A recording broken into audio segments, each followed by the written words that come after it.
Hello students, मैं अमिताभ कुमार सिंह, आपका physics teacher. और पिछले वीडियो में हमने रिलेटिव वेलोसिटी को स्टार्ट किया था, उसके कंसेप्ट, उसके इंपॉर्टेंट पॉइंट्स देखे थे और फिर हमने कुछ क्वेश्चंस भी उसके बेसिस पे लिए थे और हमने कहा था कि अगले वीडियो में हम रिलेटिव वेलोसिटी को ही कंटिन्यू करेंगे। तो आज कुछ और क्वेश्चंस हम ले रहे हैं रिलेटिव वेलोसिटी के कंसेप्ट के ऊपर। तो पहला क्वेश्चन देखिए यहाँ पर, three particles are located at vertices of an equilateral triangle which sides equal a. They all start moving simultaneously with velocity v constant in magnitude, with the first particle heading continuously for the second for the third, and the third for the first. How soon will the particles meet each other? यानी कहने का मतलब है कि एक equilateral triangle के तीनों vertices के ऊपर पार्टिकल्स रखे हुए हैं, तीन पार्टिकल्स अलग अलग, और इक्विलेटरल ट्रायंगल का साइड है ए। एक ही इंस्टेंट ऑफ टाइम पर तीनों पार्टिकल स्टार्ट करते हैं मूव करना वेलोसिटी v से, जिसका मैग्नीट्यूड कांस्टेंट है, और फर्स्ट पार्टिकल का डायरेक्शन वेलोसिटी का हमेशा सेकंड की तरफ रहता है, सेकंड का थर्ड की तरफ रहता है और थर्ड का फर्स्ट की तरफ रहता है। तो कितने टाइम के बाद ये आपस में मीट करेंगे? तो अगर हम देखें यहाँ पर, चूंकि फर्स्ट के वेलोसिटी की डायरेक्शन हमेशा सेकंड के पोजीशन के हिसाब से चेंज होगी, सेकंड के थर्ड के पोजीशन के हिसाब से चेंज होगी और थर्ड के फर्स्ट के पोजीशन के हिसाब से चेंज होगी। तो अगर हम देखें तो यहाँ पर एक ऐसे पॉइंट पर ये मीट करेंगे जो इस ट्रायंगल के लिए, इस इक्वेटरल ट्रायंगल के लिए सिमेट्रिकल होगा।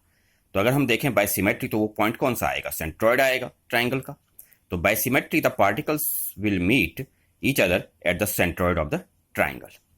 अब इक्विलैटरल ट्रायंगल है तो हर एक एंगल कितने का होगा? 60 डिग्री का, और हमने एडी लिया है जो कि मीडियन है इस इक्विलैटरल ट्रायंगल का। तो अगर मैं लगाऊंगा साइन 60 यहाँ पर, तो वो आएगा A D upon A B इस ट्रायंगल के अंदर। तो sine 60 equals A D upon A B. Sine 60 की वैल्यू डाल दी √3/2, और ए बी तो साइड है ए, ए डी आ गया √3a/2। अब मीडियंस जो होते हैं ट्रायंगल के अंदर, वो 2:1 में एक दूसरे को इंटरसेक्ट करते हैं। तो ए जी की जो वैल्यू आएगी सेंट्रॉइड से वर्टेक्स की डिस्टेंस ए जी, ये इक्वल्स होगा 2/3 into A D. A D की वैल्यू डाल दी, तो ए डी की वैल्यू डालने के बाद ए जी की वैल्यू आएगी a/√3। Component of velocity of A along A G equals, यानी कि वेलोसिटी का भी कॉम्पोनेंट लेना होगा इस तरफ। तो अब देखिए ये 30 डिग्री हो गया, पूरा 60 था तो ये 30 हुआ। तो जो कॉम्पोनेंट इस तरफ वेलोसिटी का आएगा वो आएगा v cos 30, और cos 30 की वैल्यू √3/2, तो ये आ गया √3v/2।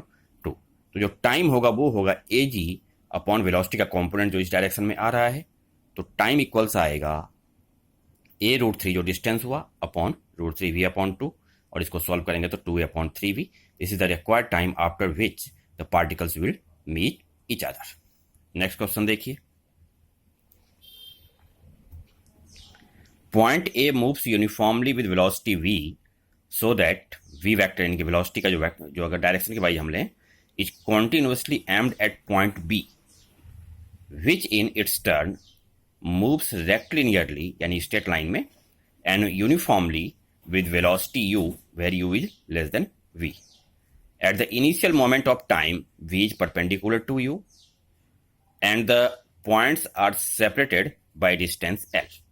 How soon will the points converge?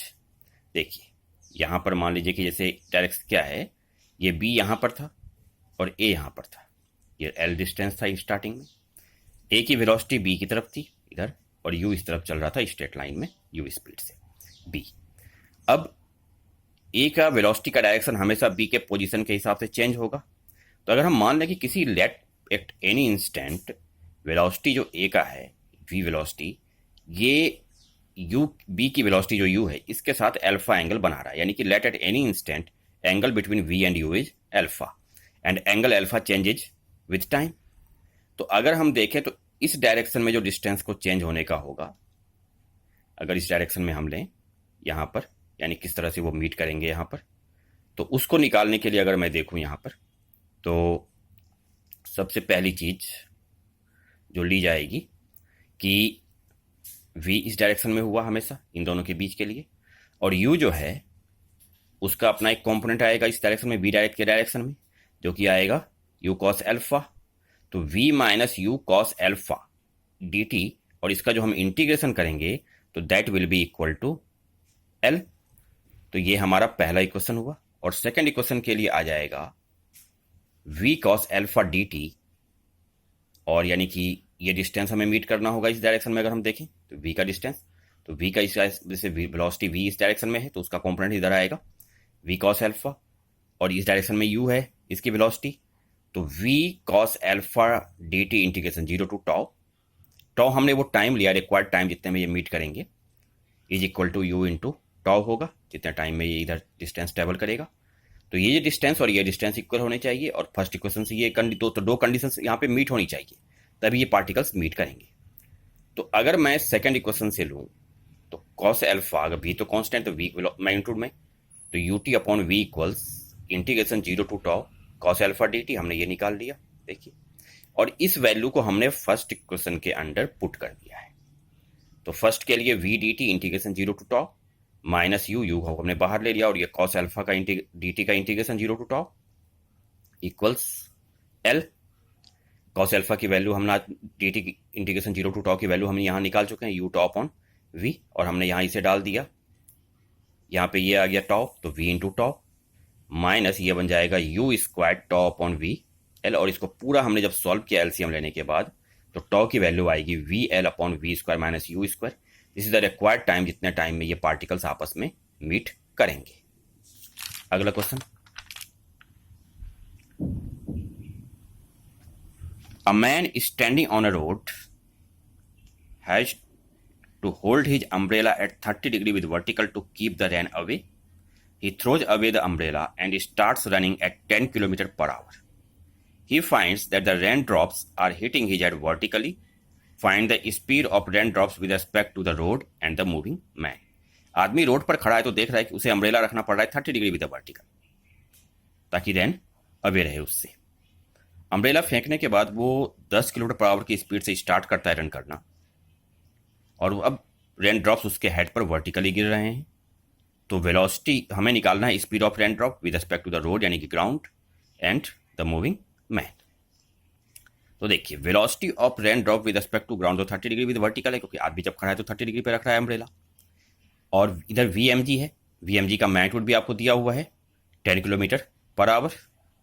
अगर मैं वी के दो कॉम्पोनेंट बनाऊँ तो वी साइन 30 ये हॉरिजॉन्टल कॉम्पोनेंट हुआ वी के डायरेक्शन में, और वी कॉस 30 जो कि वर्टिकल है, और वी कॉस 30 वी के इक्वल है, क्योंकि रेन ड्रॉप्स जब आदमी मूव करता है 10 किलोमीटर पर आवर की स्पीड से, तो रेन ड्रॉप्स उसके हेड पर वर्टिकली हिट करते हैं। तो v equals velocity of rain with respect to ground, v equals velocity of man with respect to ground, and v equals velocity of rain with respect to man, जो हमने इस figure में लिया भी है। और थीटा हमें कितना दे रखा है, 30 डिग्री वर्टिकल के साथ एंगल रेन की वेलोसिटी का। तो वी साइन 30 ये वी के इक्वल होगा, ताकि वो कॉम्पोनेंट इसके इक्वल हो, तभी रेन ड्रॉप्स इसको वर्टिकली हिट करेंगे, that is equal to v. तो वी और साइन 30 की वैल्यू 1/2, और वी तो 10 था, तो वी इक्वल हमें आ गया 20 kilometre per hour. This is the rain drop speed with respect to ground. और अगर मुझे निकालना है वी तो वी वो है वी का कॉम्पोनेंट जो वर्टिकल डायरेक्शन में है, that is equal to v cos 30, और कॉस 30 की वैल्यू √3/2, तो ये आ गया वी यानी speed of rain with respect to man, ये आ गया 10√3 किलोमीटर पर आवर। तो ये हमने क्वेश्चन देखा। एक लास्ट क्वेश्चन रिलेटिव वेलोसिटी के कंसेप्ट का, यहाँ पर ये भी रेन अम्ब्रेला प्रॉब्लम पे ही है। A man running on a horizontal road at 8 kilometre per hour finds the rain falling vertically. He increases his speed to 12 km per hour and finds that the rain drops make angle 30 degree with vertical. Find the speed and direction of rain with respect to the road, that is ground. यानी पहली बार आदमी की speed कितनी है, देखिए हमने दो अलग अलग सिचुएशन को लिया है, जब उसकी स्पीड 8 किलोमीटर पर आवर है, और बाद में जब मैन की स्पीड 12 किलोमीटर पर आवर हो गई है। 8 किलोमीटर पर आवर की स्पीड पे है, रेन ड्रॉप्स वर्टिकली गिर रहे हैं। मान लीजिए कि रेन ड्रॉप जो है कि जो स्पीड है ग्राउंड के रिस्पेक्ट में, ये वेलोसिटी है, वर्टिकल के साथ थीटा एंगल बनाती है। तो यहाँ पर अगले केस में हमने यह देखिए, ये वर्टिकल की लाइन थी, जब 12 किलोमीटर पर आवर की स्पीड हो गई तो रेन ड्रॉप्स 30 डिग्री पर गिरने लगे वर्टिकल से उसके हेड पर। तो पहले फिगर से अगर मैं देखूं तो वी का जो साइन कॉम्पोनेंट होगा यहाँ पर, वो वी के इक्वल होगा इस फिगर में, तो v r g sine theta जो हॉरिजॉन्टल कॉम्पोनेंट आया वो आया 8 kilometre per our B M G के इक्वल। अब हमने ओए एक लाइन ली है जो वी आर एम के परपेंडिकुलर ड्रॉ की है सेकंड फिगर में। दो फिगर्स अलग अलग सिचुएशन के लिए हमने बनाए। तो component of v r g and v m g along OA, तो हमने वी आर जी का भी कंपोनेंट लिया इस डायरेक्शन में और वी एम जी का भी कंपोनेंट लिया इस डायरेक्शन में। तो ये आएगा v r g sine 30 plus theta equals 12 cos 30।